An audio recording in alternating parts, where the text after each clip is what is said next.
माया एक चुड़ैल थी। उसकी आंखों में एक रहस्यमयी चमक थी और उसके बाल काले बादलों जैसे थे। वो एक छोटे से गांव में रहती थी। ये गांव घने जंगलों से घिरा हुआ था और यहाँ के लोग बहुत साधारण थे। लोग जानते थे कि वो अलग है। वे उसकी शक्तियों से डरते थे, लेकिन उसकी मदद के बिना भी नहीं रह सकते थे। माया के पास एक खास किताब थी। ये किताब उसकी सबसे बड़ी ताकत थी। उसकी दादी ने उसे ये किताब दी थी। दादी ने उसे सिखाया था कि इस किताब का सही इस्तेमाल कैसे करना है। ये किताब बहुत पुरानी थी और इसमें जादुई मंत्र थे। इन मंत्रों में अद्भुत शक्तियां छुपी हुई थीं। इस किताब ने माया को बहुत ताकतवर बना दिया था। वह किताब से नई नई शक्तियां सीखती रहती थी। वह बीमारों को ठीक कर सकती थी। उसके स्पर्श से लोग चमत्कारिक रूप से ठीक हो जाते थे। वह मौसम को भी कंट्रोल कर सकती थी। उसकी एक झलक से ही मौसम बदल जाता था। लेकिन माया अपनी शक्तियों का इस्तेमाल बहुत सोच समझ कर करती थी। वह जानती थी कि बड़ी शक्ति के साथ बड़ी जिम्मेदारी भी आती है। वह लोगों की मदद करना चाहती थी। उसकी सबसे बड़ी खुशी लोगों की समस्याओं का समाधान करना था। एक दिन रोहन नाम का एक लड़का माया के पास आया। रोहन बहुत परेशान था।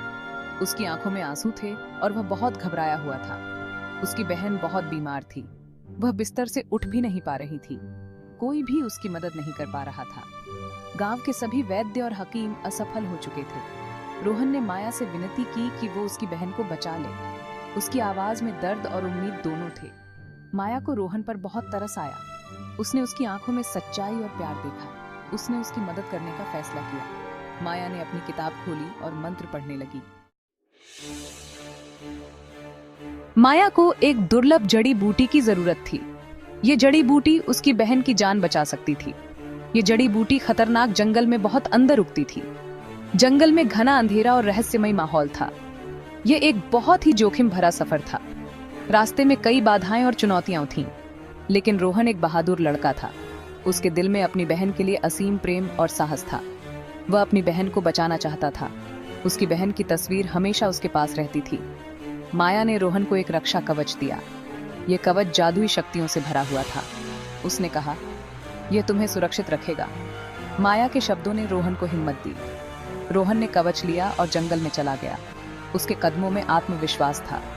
जंगल बहुत अंधेरा और डरावना था। हर तरफ से अजीब आवाजें आ रही थीं। जंगली जानवर इधर उधर घूम रहे थे। उनकी आंखें अंधेरे में चमक रही थीं। रोहन डर गया था, लेकिन वह आगे बढ़ता रहा। उसके दिल में अपनी बहन के लिए चिंता थी। उसने अपनी बहन को याद किया। उसकी मुस्कान और हंसी उसे हिम्मत देती रही। उसने माया के शब्दों को याद किया। डरो मत, तुम ये कर सकते हो, माया ने कहा था। आखिरकार उसे वह जड़ी बूटी मिल ही गई। उसकी आंखों में खुशी के आंसू थे। वह एक जादुई रोशनी से चमक रही थी। यह जड़ी बूटी बहुत ही सुंदर और अद्भुत थी। रोहन जल्दी से गांव वापस लौट आया। उसके दिल में उम्मीद और खुशी थी। माया ने रोहन से जड़ी बूटी ली। यह जड़ी बूटी बहुत ही दुर्लभ और शक्तिशाली थी, जिसे ढूंढना आसान नहीं था। उसने एक खास औषधि बनाई। इस औषधि को बनाने में माया ने अपनी सारी शक्ति और ज्ञान का उपयोग किया। रोहन ने वह औषधि अपनी बहन को दी। उसकी बहन बहुत दिनों से बीमार थी और कोई भी इलाज काम नहीं कर रहा था। जल्द ही उसकी बहन बिल्कुल ठीक हो गई। यह देखकर सभी को बहुत खुशी हुई और सबने राहत की सांस ली। माया की शक्ति को देखकर सभी हैरान रह गए। किसी ने भी इतनी शक्तिशाली औषधि पहले कभी नहीं देखी थी। उन्होंने रोहन की बहन को बचाने के लिए माया का धन्यवाद किया। माया ने सबका दिल जीत लिया था। लोग माया पर भरोसा करने लगे। अब वे जानते थे कि माया उनकी मदद कर सकती है। उन्होंने देखा कि वह अपनी शक्तियों का इस्तेमाल अच्छे कामों के लिए करती है। माया ने कई और लोगों की भी मदद की, लेकिन गांव में खतरा आ गया। आसमान में काले बादल छा गए और सबको अनहोनी का आभास हुआ। काली नाम का एक राक्षस ने हमला कर दिया। वह बहुत ही भयानक और डरावना था। काली बहुत ही क्रूर और शक्तिशाली था। उसकी ताकत के आगे कोई टिक नहीं पा रहा था। वह गांव को तबाह करना चाहता था। उसने कई घरों को जला दिया और लोगों को बहुत नुकसान पहुंचाया। गांव वाले बहुत डर गए। वे अपनी जान बचाने के लिए इधर उधर भागने लगे। उन्हें समझ नहीं आ रहा था कि क्या करें। सबके चेहरे पर चिंता और डर साफ नजर आ रहा था। उन्होंने मदद के लिए माया की तरफ देखा। माया ही उनकी आखिरी उम्मीद थी। भाग 4, बुराई पर विजय। माया जानती थी कि उसे जल्दी से कुछ करना होगा। उसने अपनी दादी माँ की किताब खोली। उसे एक शक्तिशाली मंत्र मिला। उसने किताब से शब्दों का जाप किया। उसकी आवाज पूरे गांव में गूंज उठी। माया के चारों ओर शक्तिशाली जादू फैल गया। उसने अपनी पूरी ताकत से काली से लड़ाई की।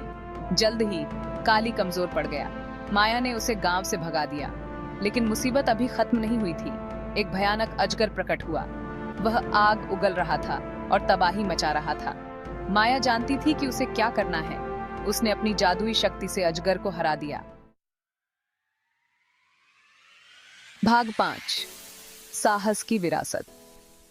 माया की वजह से गांव फिर से सुरक्षित हो गया था। उसकी बहादुरी के लिए सभी उसके आभारी थे।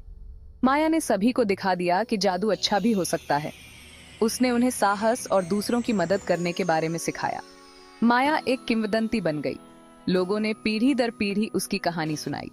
उसकी कहानी ने सभी को याद दिलाया कि अंधेरे में भी हमेशा रोशनी होती है। इसने दिखाया कि आम लोग भी हीरो बन सकते हैं।